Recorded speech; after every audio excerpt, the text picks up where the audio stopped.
Hello and welcome to The Discriminating Gamer, the board game review show that likes to ask, what's the stupidest animal in the jungle? The polar bear.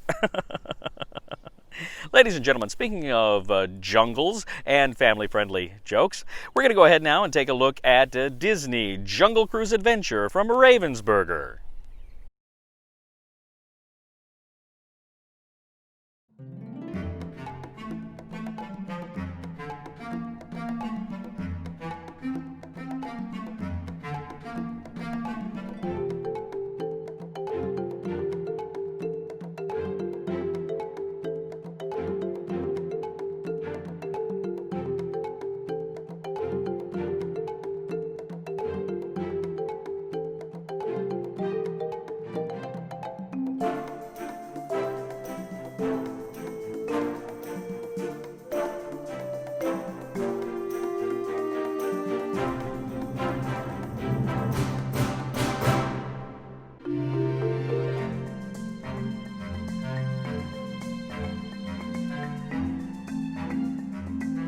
In Disney Jungle Cruise Adventure from Prospero Hall in Ravensburger, 2 to 4 players are going to attempt to captain steamboats all the way down the jungle as they attempt to carry passengers and cargo all the way to the finish line.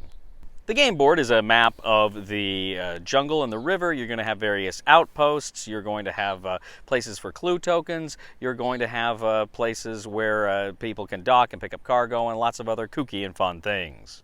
Each player is going to have their own colored boat. Now within this boat you have room for 12 passengers or 12 pieces of cargo. You start out with 12 passengers, but you're going to lose some along the way. You also get a warning flare, which is kind of an emergency you can use later in the game, and you also get kind of a specific role that's going to give you a unique advantage during the game. Now, on your turn, the first thing you do is rearrange your cargo and passengers, try to make them kind of better arranged for what you're trying to do.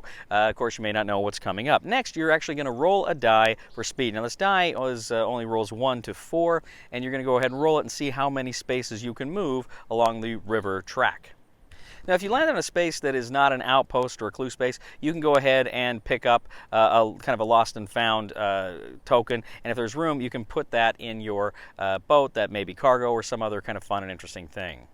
Now, if it is a clue token, you can look at it, but then you place it back. Clue tokens are going to be very important to determining which passengers you want to make it to the very end.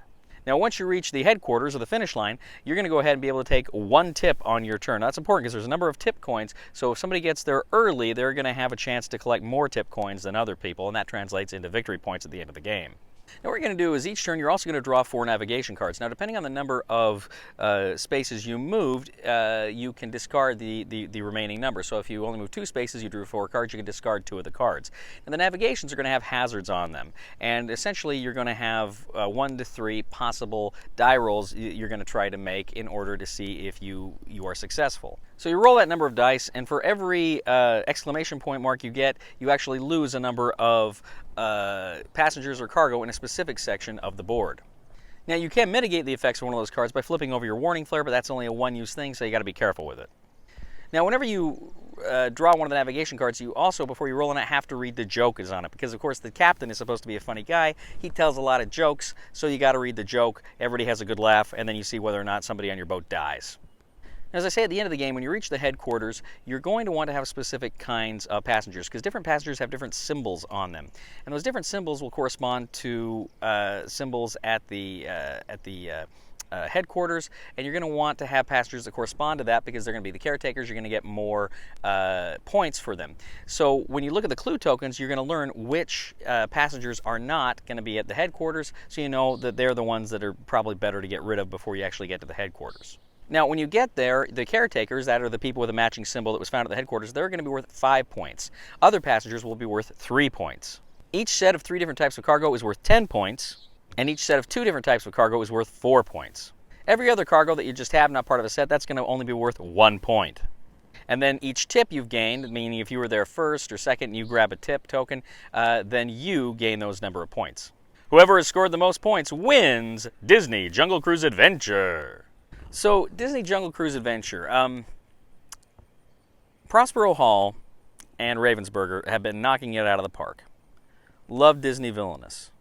Loved Horrified. Loved Jaws. Just tremendous work from this publisher and this design team. just absolutely first rate. So I guess they were due for a subpar game. Disney Jungle Cruise Adventure is a roll and move game. And no matter how you dress it up, no matter what mechanisms you throw in there to make it interesting, it's still fundamentally a roll and move game. Now, you can make roll and move work.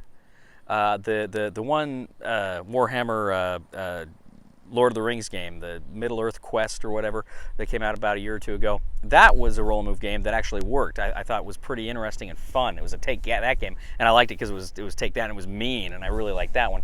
But this one here, the roll and move, is just very, I don't know. It feels, again, like you're too limited to your die. And yes, there are choices here, but you're still very, very limited. It's still a racing game based on luck and based on the die, and not just the die that you're rolling when you move, but of course there's the die rolls for killing your dudes. And you know, I don't mind die rolls in games, and I don't mind luck in games, but it just seems like this one's a little more luck heavy than it needs to be. And certainly there are attempts to mitigate that here, but I don't think they quite really fully work.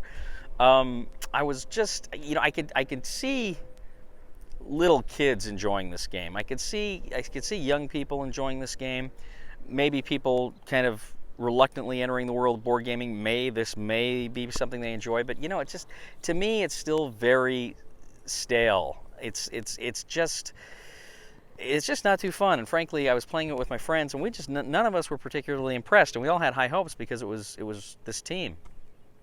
But it just wasn't that much fun for us. Like I say, I think younger people may enjoy it more, but this is a miss. In fact, so the thing is, you read the jokes, and then you got to roll the die to see whether or not your passengers fall off the boat. And you have chances to get them back in, but I remember, kind of to make it interesting for us, we kind of developed a story about how you had these captains who would tell these jokes, and if somebody didn't laugh enough, boom, they got a bullet in the back of the head.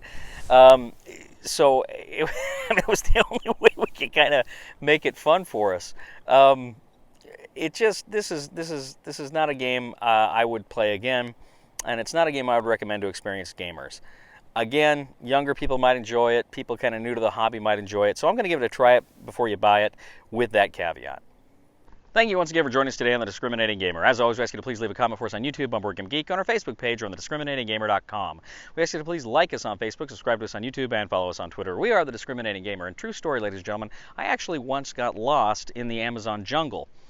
But then I found customer service, and we opened a chat, and I was able to find my way through it. So. Please somebody help me on my feet again, and I don't know where I'm going, and I don't know where I've been. Please somebody help me on the solid ground. It's a long time, and I've been dying. Once a year I wind up in the band. How much power does everyone have? This one you're putting it. I've got